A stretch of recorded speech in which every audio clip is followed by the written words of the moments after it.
Hey friends, ko Grace toku ingoa. Hello. So I'm here with my youth whānau from TBC, Te Tarangi Baptist Church over there.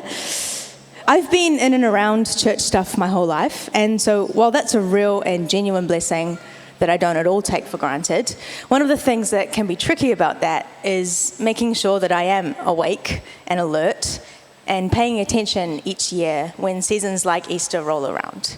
Because it's quite easy to let my mind and my soul kind of glaze over when the story is quite familiar. Recently in church, we learned a new song called Behold the Lamb by Passion, I think.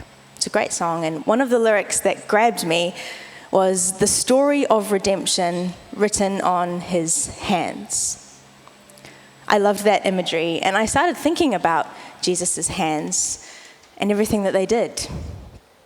Jesus' hands that healed the sick, healed the blind, hands that blessed little children and that cast out demons from people, hands that fed thousands, like all of us, and hands that washed feet like a slave would, hands that flipped tables when they stood in the way of worship, hands that had power over the weather and calmed storms, hands that raised people from the dead. Such beautiful, wonderful, powerful hands.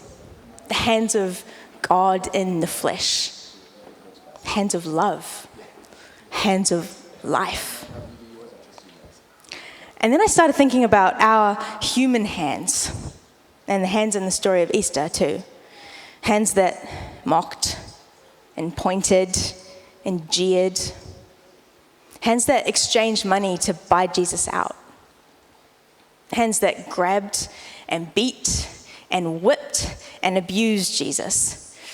Hands that stripped Jesus naked. Hands that shoved thorns deep into Jesus' head.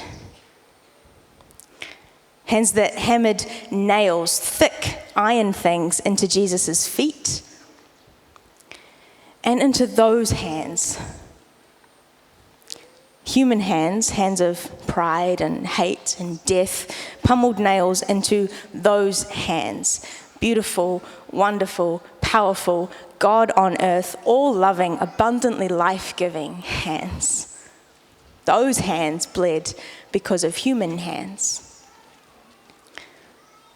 But other than the holes in them, those hands and the man that they belonged to didn't change. They're still beautiful, wonderful, powerful, all-loving, abundantly life-giving hands. And the now risen Jesus, who was dead but is now alive and with God, stretches out those hands of love and life to humanity, still, to us, to me, to you. So these human hands of mine, they feel a pull, a draw, a call to surrender, to repent.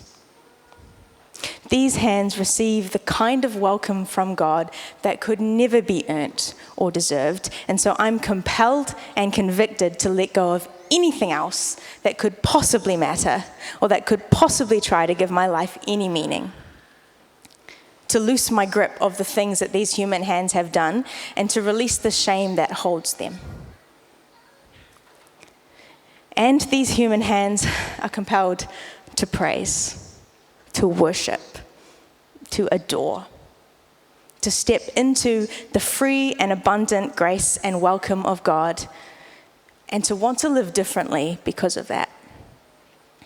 To reach out in joy and determination to bring every inch of glory and honor to those hands of life and love that brought me life and love. That's the heart of what Easter means to me. Jesus' hands tell the story of our redemption. And in a different way, now mine do too. What about yours?